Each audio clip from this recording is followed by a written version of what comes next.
apologize, I don't have this memorized, so I am going to have to look at my notes. So welcome to the 37 Pile Mandala Offering class. This is a 3-part class. Each class will build on the next. I am here with my partner, Vika, class partner.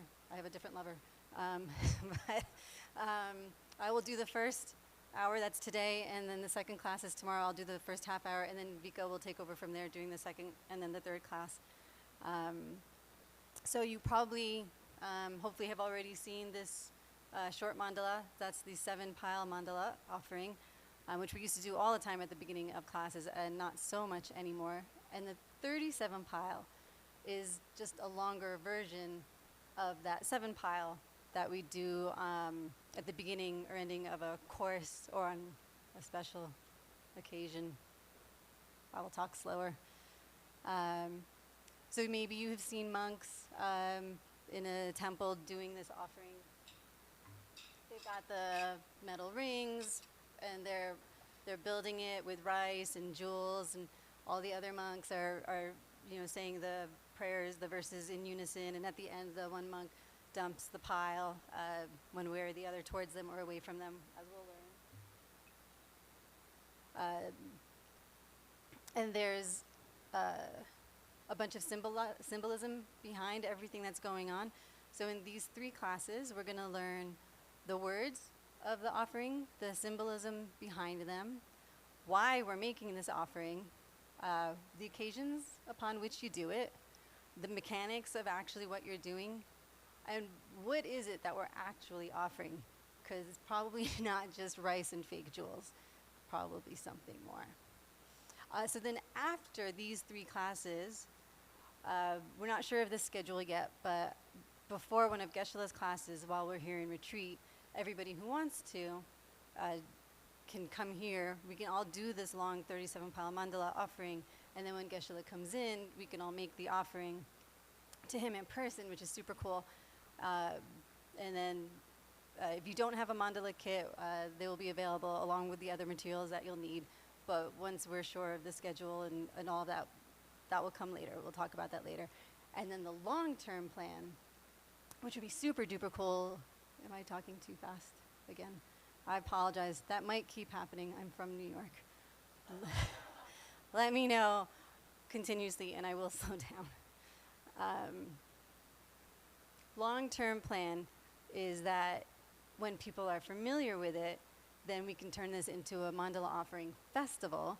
So maybe next April, when everybody's a bit more used to it, we can have it be a worldwide thing where people around the world are doing this long mandala offering with everybody dedicating it to super cool things like the long lives of our teachers, Geshe-la and your own personal teacher. If you have somebody else, I'm still too fast, oh my gosh. Oh, that's a clap. It can be towards world peace. It can be towards all beings experiencing all beings as completely enlightened immediately. So if everybody is doing this merit-making activity dedicated towards the same goal, there's a huge amount of merit in that. And we can make it into a festival where there's fun, good food, and having fun rejoicing about all the ways that we've seen these things seeds planted that would bring these goals into fruition. So the long-term goal is that once you know it, we can have a fun festival with it. So this is the starting of hopefully an annual festival of people having fun. In case you don't know who Vika and I are, we are students of Lama Sarani, who Geshe-la mentioned yesterday. We learned this practice from Lama Sarani in 2023. She and her partner, Lama Sumathi, were here at the beginning of Diamond Mountain, so they helped to build this place. Lama Sumathi actually created the water infrastructure.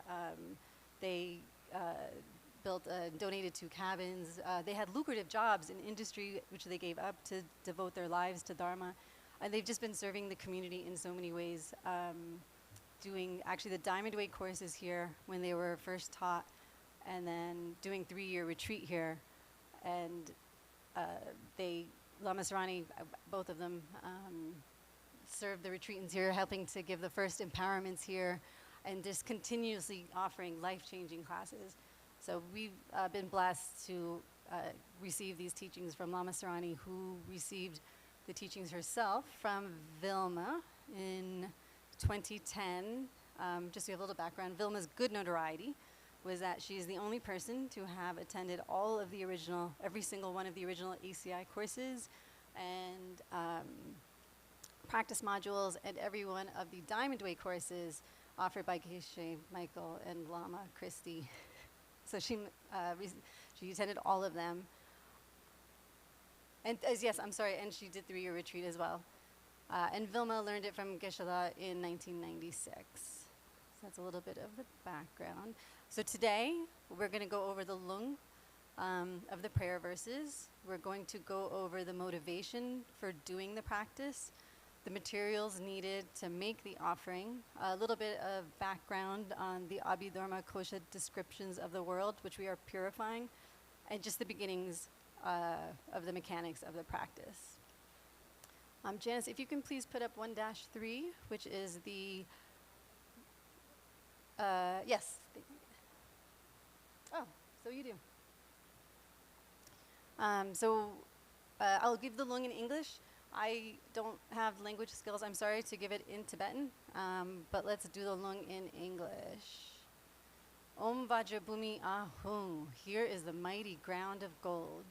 Om Vajrareki Ahung, here is the surrounding outer wall of mountains. In the center is Summit, king of mountains. To the east is Great Body, to the south is Zambu, to the west is Cattle, to the north is Sound of Terror. Body and Great Body, Oxtail on the second, moving in the high path, Sound of Terror and its mate. Here is the Jewel Mountain, the Tree of Wishes, the cow that gives whatever you want, crops that grow themselves. Here is the precious wheel, the precious jewel, the precious queen, the precious chancellor, the precious elephant, the precious horse, the precious general, the gold mine of the vase.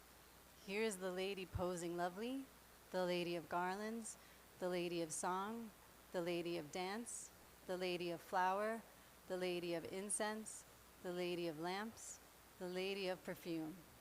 Here is the sun, here is the moon, the jeweled parasol, the banner of victory. Here in the middle are all the riches of gods and men, excellent, total, all there is, totally pure, exquisite.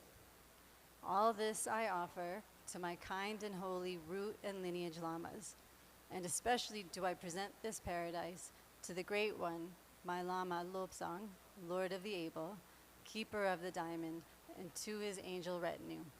Give in to your compassion, and for the sake of every living being, accept my offering, accept and grant your blessings to me. Sashi Puki Jukshing Metok Drum, Rira Blingshin Yende Gempadi, Sange Shingdu Mikde Ulvargi, Jokun Namdak Shingla Chupasho, Hidam Guru Ratna Mandala Niryatayami. So that's the whole prayer. And Janice, if you could open that up again and go to the beginning of the long prayer, the prayer on one page. 1-3, please. And then just go to the beginning of it, please. And so you'll see at the very beginning, we have in the center is Summit, King of Mountains, and then we've got those 4 continents, Great Body, Zambu, Cattle, and Sound of Terror. So when we're doing the offering at the beginning of class, like this, what that's representing is Mount Meru in the middle. Those are those 2 fingers, and then the 4 continents. Hang on. The 4 continents are all of our other fingers. So we already have the 7-pile mandala. If you count them, there's 7 piles. We already know that one. So the 37 one is just an extension of something that we already have the seeds for.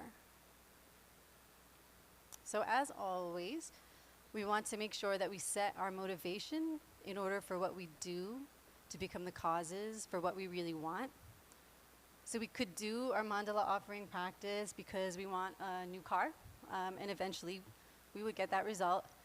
We could do it so that we reach our own personal nirvana. We could do it so that we reach enlightenment, so that we can help all other beings reach enlightenment. So,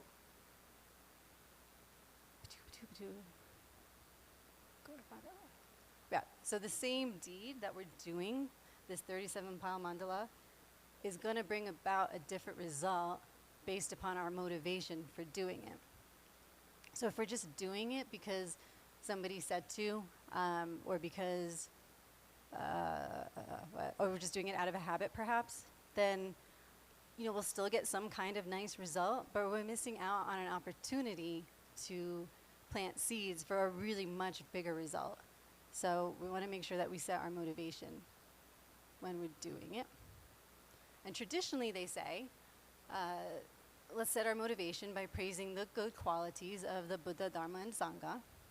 So before you would settle in to do your mandala offering practice, you run your heart through whatever it takes for you to have that state of mind that the three jewels represent.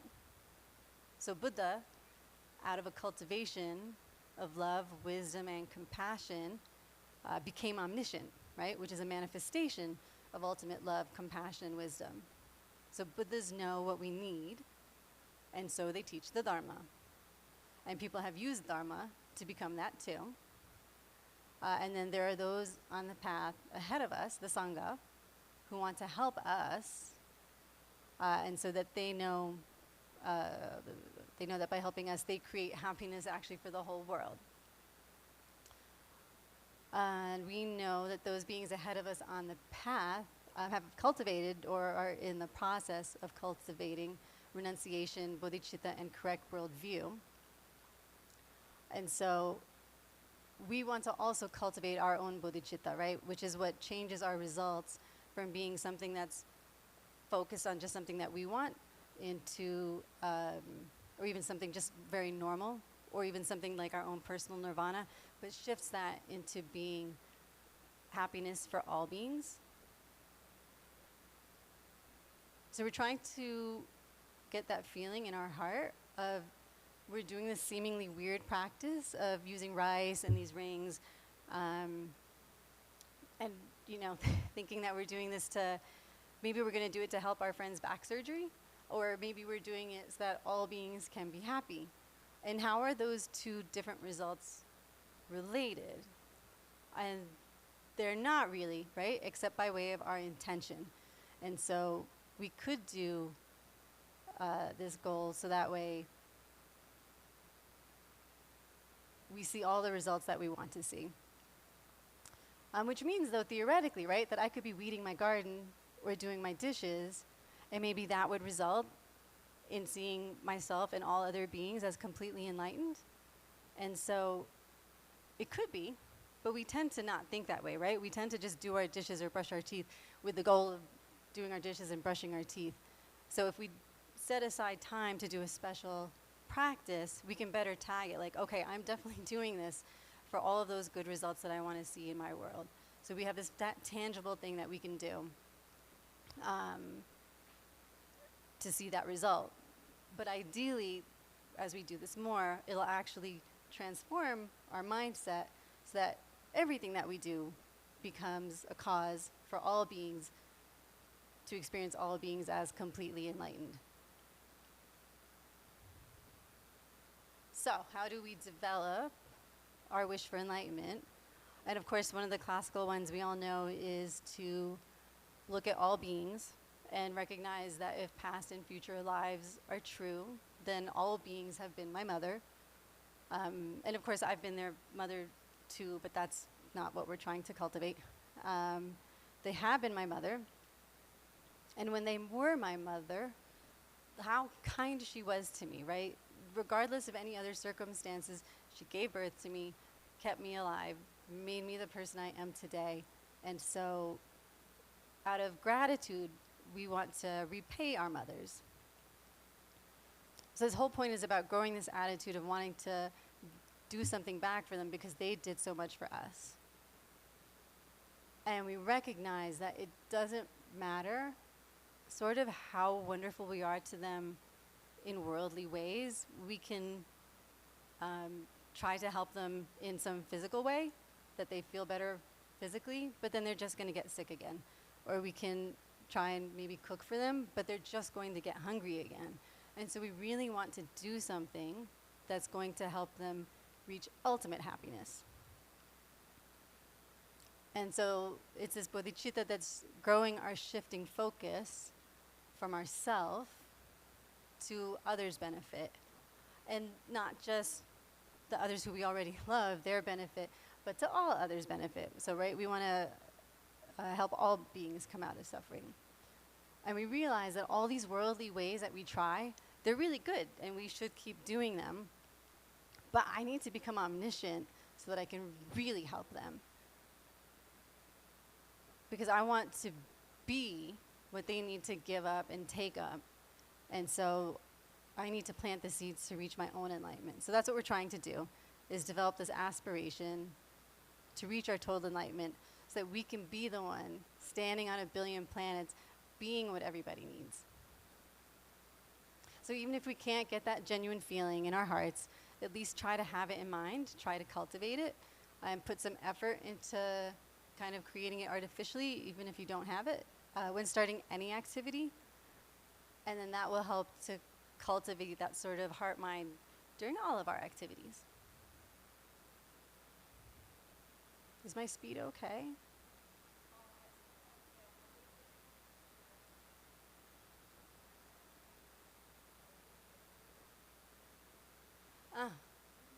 I can go slowly. Okay. Ah.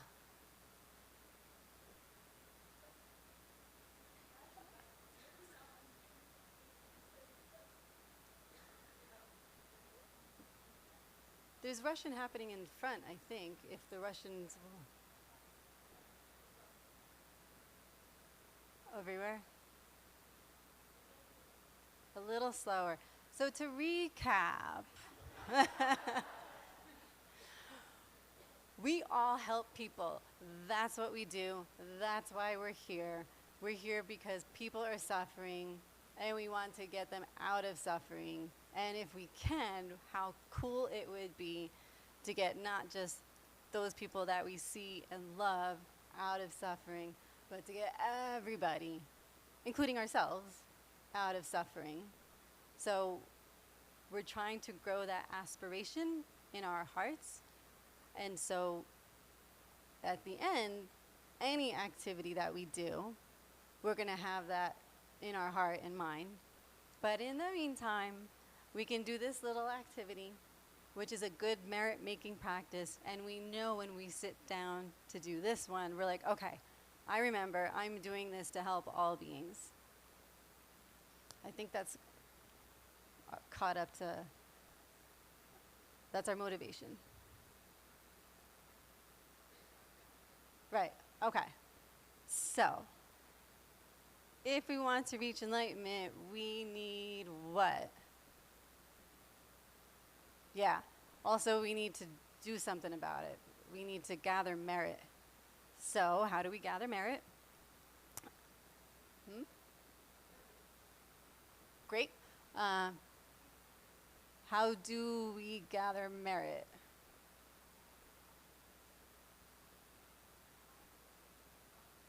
Helping other people, yes. I'm actually going to go to the traditional classical Buddhist ways of gathering merit, of which there are 4 practices. There is the 100,000 prostrations. We don't hear about these too much in the West because we're really good at serving people, probably less good at 100,000 prostrations. But that's one of the classical ways. We do 100,000 acts of refuge, which is doing the refuge prayer with a certain visualization. That one we can do, actually. Right? Every time you don't yell back when somebody yells at you, that's an act of refuge. So every time you don't yell back, you can take count. You've probably done 100,000 already, so start keeping count, and then you can check that box off. The third way of gathering the merit is doing the long mandala offering practice. So that's where we are, And then the fourth way of gathering the merit is doing the 100,000 recitations of Vajrasattva's mantra. If you don't know how to do that, there are people around. That's a really cool purification one. So you can find somebody who can do that. Vika might even be able to do a transmission on that, maybe. No, not now. I'm in the middle of a class right now. So those are the 4 foundational practices. But Geshe Michael has said again and again that he does not emphasize those, which is why we probably mostly haven't heard about them. Geshe Michael emphasizes doing the 18 ACI courses, doing our homeworks, doing our quizzes, doing our daily meditation, keeping our book. Oh, I'm so sorry. We need to have like a buzzer so I can talk slower. Okay. So,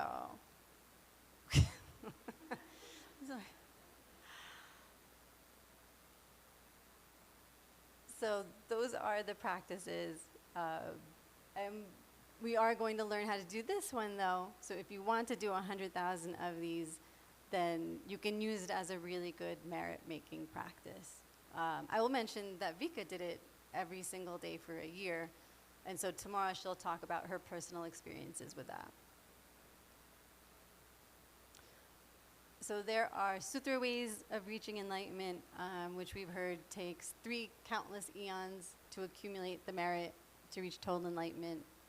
And there are diamond ways to reach enlightenment. And so yay for everybody here. We're going to be on that path very soon, if we're not already. And the diamond ways of reaching that amount of merit, they say can take 16 lifetimes, or 7 lifetimes, or 12 years, or 3 years, 3 months, 3 days, or maybe you can just sit on your cushion and wait till it happens. But however it's done, it's all about purifying our negativity and our obstacles and making merit. And so that's where this practice comes in. It is a merit-making practice that when we do it, adds to our accumulation of our other merit so that we can reach total Buddhahood in this one lifetime. And so we get examples of beings who have reached enlightenment in this one lifetime, which should be hopefully really inspirational to us that we can do it also. So Geshe-la just mentioned yesterday or today Milarepa, who even though he had accumulated great sin in his life, did go on in the latter part of his life to reach perfect enlightenment. And so imagine he was starting out with a negative balance. So certainly we can do it too. Ken Rinpoche's commentary, which we'll provide if anybody's interested, but in his commentary he mentions Trehor Kyorpun, who was in Tibet at the same time Ken Rinpoche was, and escaped Tibet at the same time. He was said to achieve enlightenment in this one lifetime. And there were several others mentioned in the commentary as well. And so those are living examples of what we can aspire to, that through our own sincere efforts, we too can achieve enlightenment in this lifetime, in this one lifetime. And Ken Rinpoche said that we may not see enlightened beings before us, but that doesn't mean they're not there, right? Geshe-la was just saying the beings next to us may be Buddhas, they may not be Buddhas, but we can't say for sure, which means there may be Buddhas next to us. And so if we don't see beings around us as Buddhas, that's just our seeds. But we can change that by doing merit-making practices. And even if we don't see Buddhas in front of us, we do see special beings who do have qualities that we admire. And they do seem to have something that we're interested in. And so we aspire to learn from them and to be like them. And that begins the process of our own transformation. So whether or not our motivation is, I want to reach enlightenment by Christmas, or I want to reach enlightenment before the world melts, or I want to reach it within the next 16 lifetimes. This mandala practice is helping us gather the goodness towards that goal.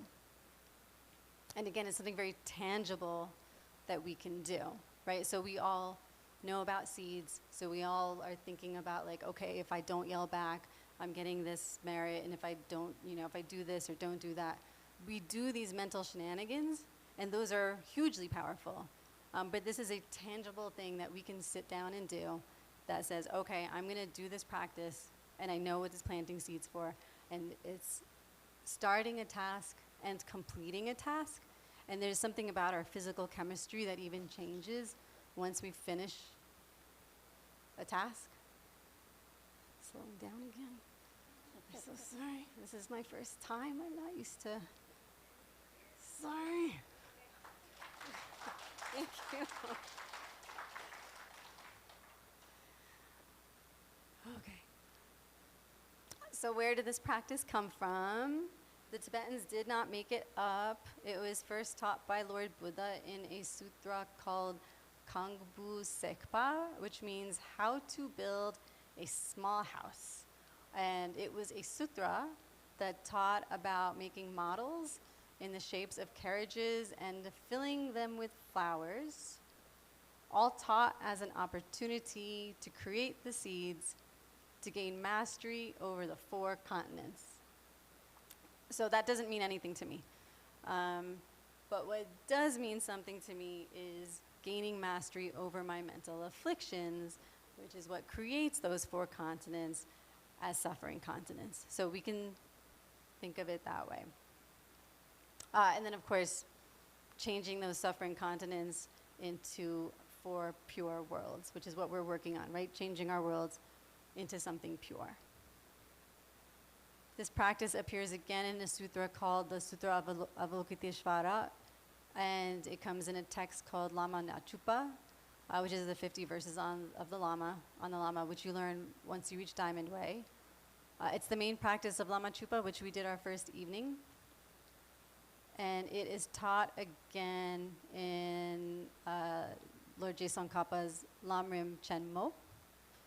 And then a master named Nulchu Dharmabhadra, who is within our Diamond Way lineage, has a text called The Sea of Merit, and that's where he teaches this practice. So there's the 7-pile mandala, which we all know, Sashipuki. And if you count them, there's 7 piles. There's a 9-pile, 23-pile, which was apparently Lord Tsongkhapa's favorite. And then there is this 37-pile that Nulchu Dharmabhadra writes about. And it was designed from Lord Buddha's instructions by Arya Pakpa. So that's some history. So now we're going to get into the mechanics of what you're going to need to actually do this practice. So you can get a mandala kit or a plate, and then of course you need the materials you're going to put into it. And we're using our mandala kit to represent the pure and perfect world that we are then offering to our holy being. And by pure, it means purely attained, because of course the thing itself is neither pure nor impure from its own side, right?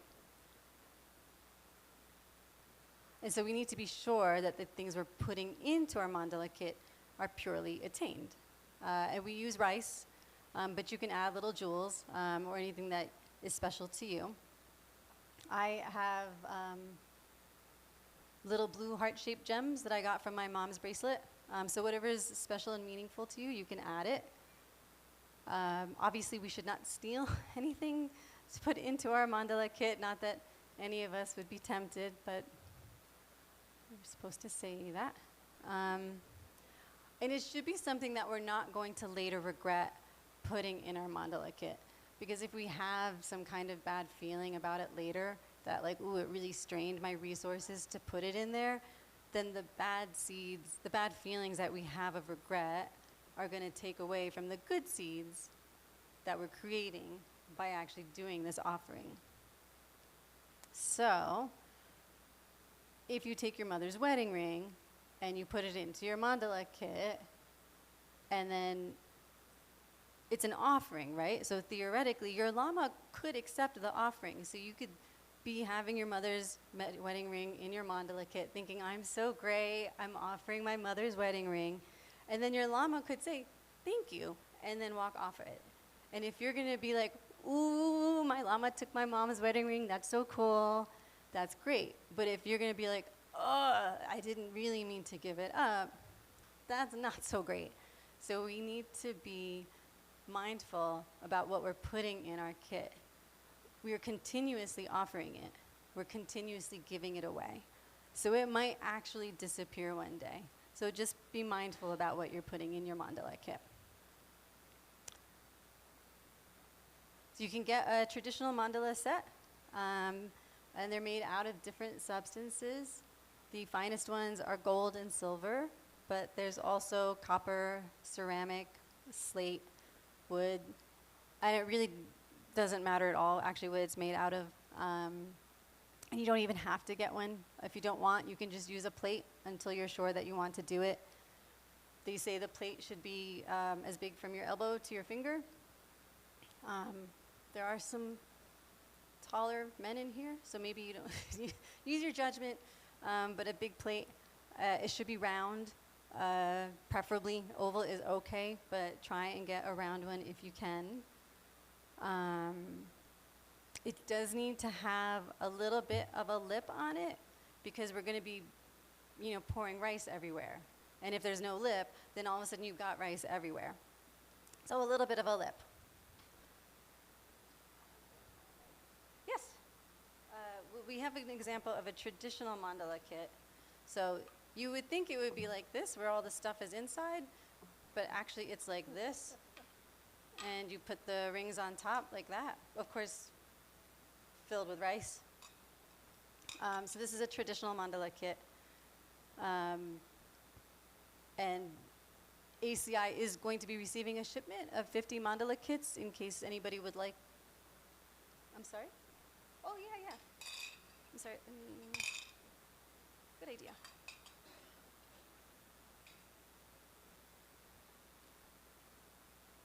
I'm going to mention at the end about the mandala kits that ACI will offer because I have a little more to say about that.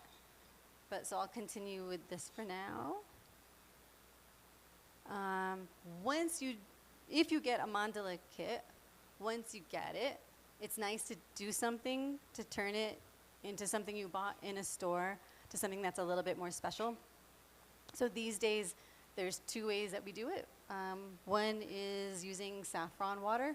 So you take a pinch of saffron, put it into boiling hot water for a few hours, sieve the saffron out, say omahung, omahung over your saffron water, and then you bathe your items that you're purifying in that saffron water. So that's one way. Alternatively, you could go to your lama and say, please lama, bless my mandala kit, and they bless it and give it back to you. Either way that you do it, you just do it that one time. Get your mandala kit, transform it into something sacred somehow that first time, and then you just go on using it. So you only need to do that once. And you don't actually need to do that, but it's just something that helps prepare our mind by turning it into something sacred. So just do some kind of little personal ritual to turn it into something sacred. Then, of course, we need grains to put into the mandala kit. Traditionally, they used something that was a little bit special, a little bit more difficult to attain. And then also traditionally they used grain that anybody could use, like barley or rice are classical ones. But really, any kind of grain is suitable. Traditionally, they would wash it and dye it, which would be a long process because then you have to get it wet and then color it and then lay it out in the sun or bake it. And so now in the West, we're like, just get yourself some rice, and that's fine. You're going to want an apron to catch all of that rice, right? You're building all this stuff. Your things are going to go flying. So try to get an apron that's kind of big enough to catch all this stuff that you're doing. And if you get one with ribbon, that's helpful to close it. Or if it's just long enough, then you can tie it up, and now you can have a convenient carrying case for all of it. So try and find an apron that you think is nice for keeping all the rice and everything in, and then also carrying it. And then if you remember, in the Diamond Cutter Sutra, it keeps saying, if someone gathered the 7 kinds of precious jewels and covered a billion of a billion worlds with them, would that be a lot of merit? So the things that you're putting in to your mandala kit represent those 7 kinds of precious jewels: ruby, sapphire, lapis lazuli, emerald, diamond, pearl, and coral. Ruby, sapphire, lapis lazuli, emerald, diamond, pearl, and coral. I can make all of this, particularly Ken Rinpoche's commentary, where a lot of this is available. We'll give a QR code for you at the end of class where some of the documents are.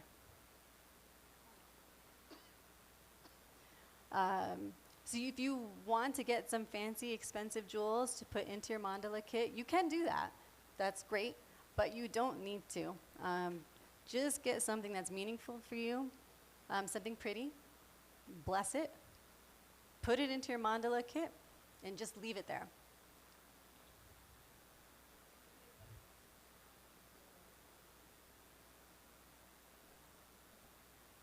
So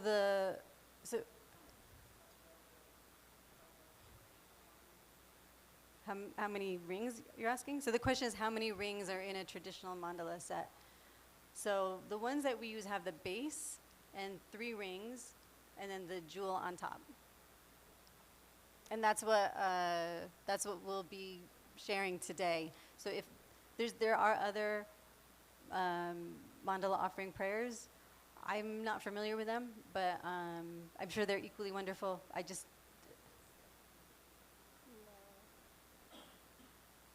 We're getting a no from a trusted source. The question was if there's 7 layers, and there are different practices.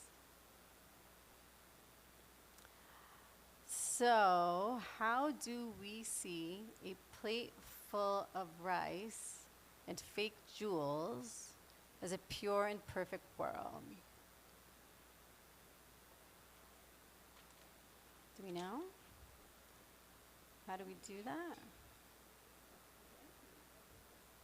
Yes, we know it's blank from its own side, right? It looks ordinary because of our seeds, but it isn't ordinary, and it isn't a pure and perfect world from its own side. So it will be a pure and perfect world to the holy being that we're offering it to.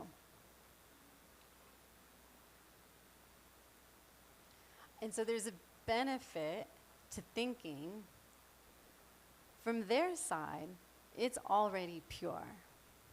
From my side, it's not quite yet.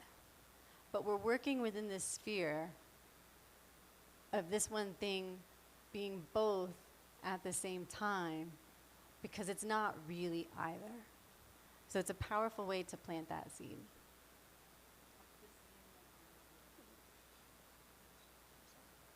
It's the same way like when we do it with our hands. It's also that we imagine it being pure for the person we're giving it to, right? Yeah, we're offering, when we do the 7-pile mandala, we're offering a pure and perfect world, right? And that's what we're doing, is we're transforming our world that we see by our purifying and making merit. We're transforming it into a pure and perfect world and offering that, which they're experiencing as bliss, void wisdom. Okay, so now I can tell I'm boring some of you, and it's going to get a little worse right now. But For a proper transmission, it's good if I give you just a little bit of detail about what the Abhidharma Kosha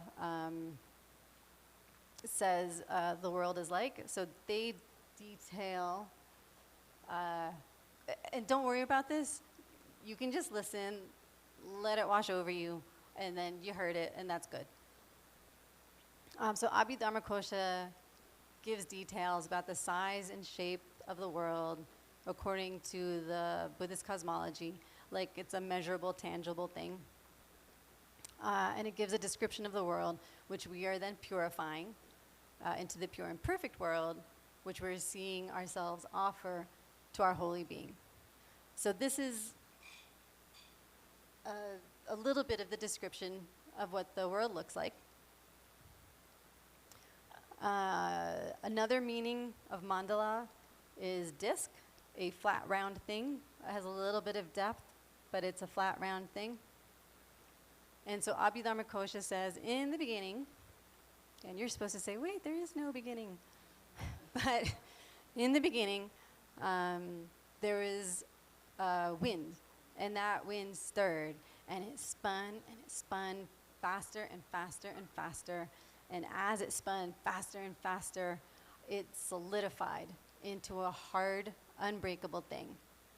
A really super duper gigantically huge, hard thing.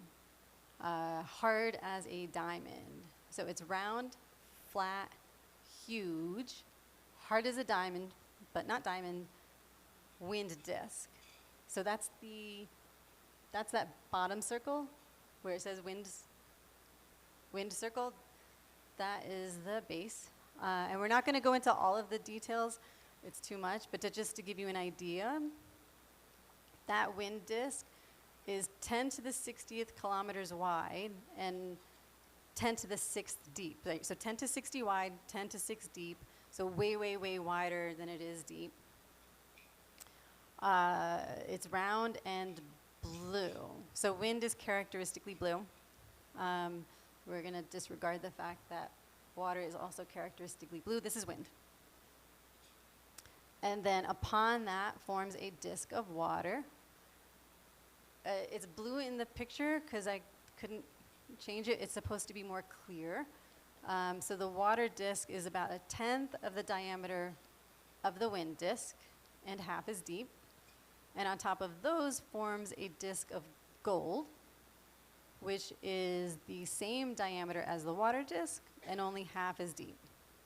So all three of those disks are perfectly round. And on top of that disk of gold forms all of the things that we're going to offer. So the 4 continents, the outer wall of mountains, Mount Meru, all of that is on top of that disk of gold. And that gold plate, the bottom one that we hold in our hands, that is actually representative of that disk of gold. And everything that we're offering is then on top of it. So, like, I admit I can't hold all of this in my head, so when I'm doing my mandala offering, you can just keep it in the back of your mind one day that those other things are there, but we're just working in the arena on the top of that gold disc. Okay, now it's the exciting part. We actually get to learn about making the mandala. Janice, can you please go to 1-5? Which should be the offering. Actually, I can't remember what 1-5 is. Right. So there's going to be 2 handouts. I was going to mention this later, but just so you know what this is. So when I say handout, we were going to print it out, but that hasn't happened yet. So actually, it's not a handout. It's a look on your phone. So there's going to be 2. One of them is, which is what this one is when you're doing the offering, it may be hard to remember, wait, do I go clockwise or counterclockwise, or where does this pile go? So this is a little cheat sheet that says what you're doing, which direction am I going, where is it going, and then I'll show you the next one later. So when we're doing the mandala offering, they say, never make an offering to your lama empty-handed, which is like, wait, but I have my gold disc in my hand. But what they mean is take up a little bit of rice in your left hand before you pick up your flat gold base. So you've got your little bit of rice, you hold your plate. You can imagine it's in my hand. So you traditionally hold it this way. I have little midget hands, and my wrists feel like they're gonna break when I hold it like this. So I keep my hand underneath this way. And I don't know how big your plates are, so you can hold it this way, but usually you would hold it this way, and you would put your piles of rice on with your right hand. And so however you hold the plate with your left hand, you'll be doing your piles with your right hand, whether you're left-handed or right-handed. So just get used to your left hand holding the plate, the right hand making the piles.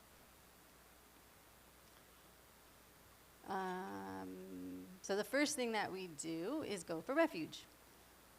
So we're preparing our ground of gold with our own refuge. And what we're doing, of course, is preparing our own minds. And the reason that we do it the way that we do it, so when we do the refuge, the plate is here, and I'm going like this. It's fine. Or, okay. Maybe it's easier for us. Okay.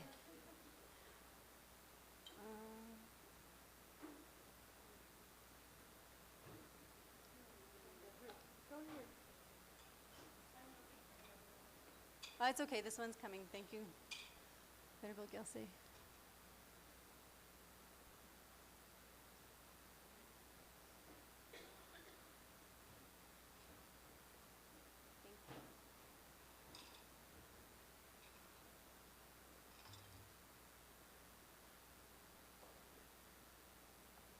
Okay, so the first thing that we do is go for refuge, and we. I'm sorry? So you're holding the plate, and in your hand is some rice. Yes, Oh, this, okay. some rice is in your palm here, and then traditionally, I just have little hands. Traditionally, you would hold it this way. I just am tiny, and so I either go like this if the plate is small, and I keep my two fingers this way. But you can, or if it's a large plate, then I'll just have my whole hand this way. So, but you just want to be able to comfortably hold it, because I find it to get heavy as I'm building my piles and then holding it. So figure out a way that's comfortable for you to hold it in your hand with your left hand. Then with your right hand, the first thing that we do is we go for refuge. And the way that we're doing it is you have some rice in this hand, and you're going in a circle on your plate with the right arm on the side of it. And the reason we do that is because of it relates to the channels that are here that have to do with our heart chakra and the knots at our heart chakra. And so as we're doing this, we're stimulating those channels that go to our heart, which also give rise to our bodhicitta. So you take a handful of rice, you let some rice out, putting your fist down, and you're scrubbing it. And the first time you do it, you're going clockwise, and you can go around as many times as you want as you say your refuge prayer. So you have some rice, and you say, I go for refuge to the Buddha, Dharma, Sangha until I achieve enlightenment. Do the whole prayer as many times as it takes, going around as many times as it takes to finish your refuge prayer. And that is actually planting the seeds for, it represents scrubbing away all of our misdeeds of body, speech, and mind that we have planted since time with no beginning, especially misdeeds related to our wrong view. So you do that the first time going clockwise, and then you do it a second time going counterclockwise. And you can do the refuge prayer in whichever language, whichever form you want, just doing your refuge prayer now going counterclockwise.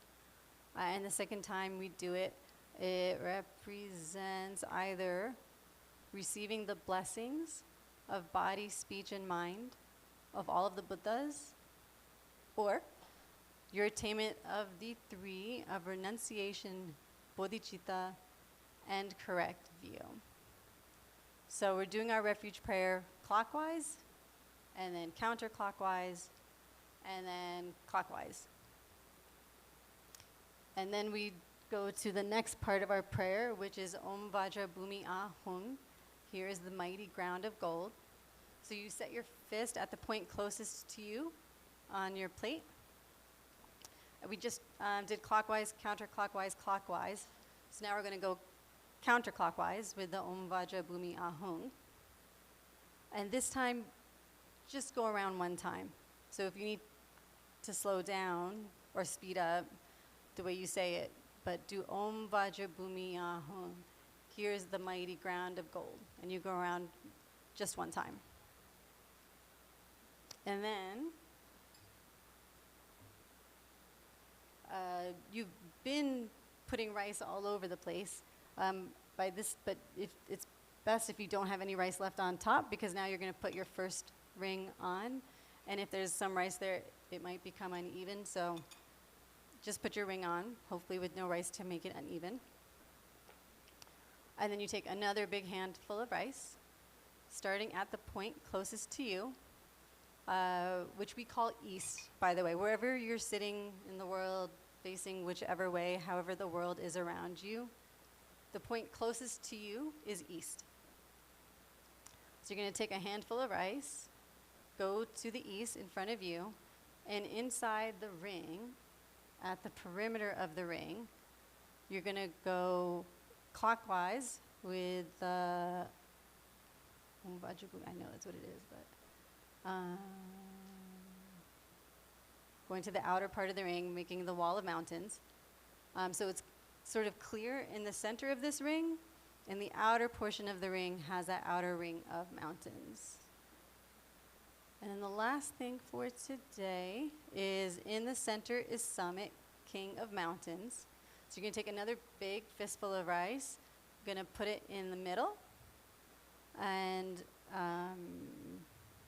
you're going to put Mount Meru in the center. So you're going to pick your big fistful of rice, put it in the center. If it flattens out and it doesn't look like a mountain after long, that's okay.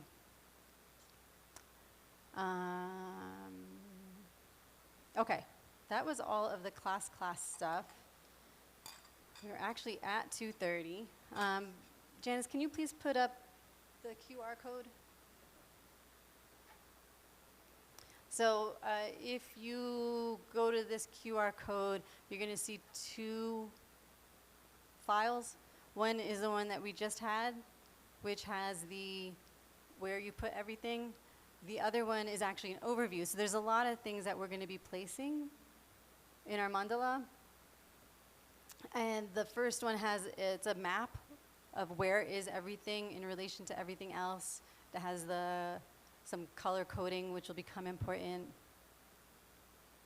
I'll go over those more later. We're at time, so I don't want to use up more of your time. I was going to do a Q&A, but I think we're good. Let's just do maybe a quick dedication. So we all know somebody who's suffering in some way, and we would really love to be able to stop their suffering forever. And it would be really great to stop all beings suffering forever. And it would be really, really, really great to have all beings experience all beings as completely enlightened, immediately and always. And in order for that to happen, we need to accumulate merit. And by being in this class today, we have added a little bit to our accumulation of merit. And so let all beings come out of suffering immediately and always. Thank you so much for coming. I'm sorry. All right. Thank you. I'm sorry I talk so fast. Vika is definitely better at this than me, so you'll have her tomorrow. Please do come back if you want to. Don't feel obligated. And thank you.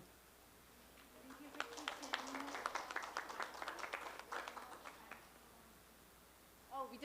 we don't, from what I understand, the schedule for tomorrow may be changing. So I'm not 100% certain it's going to be, actually I'm not any percent certain. I don't know what time class is going to be tomorrow, but it will be sometime tomorrow. Yeah. If anybody does have questions, feel free to come to Vika or myself. If anybody, we don't have the mandala quiz. Anyway, that's all. Thank you.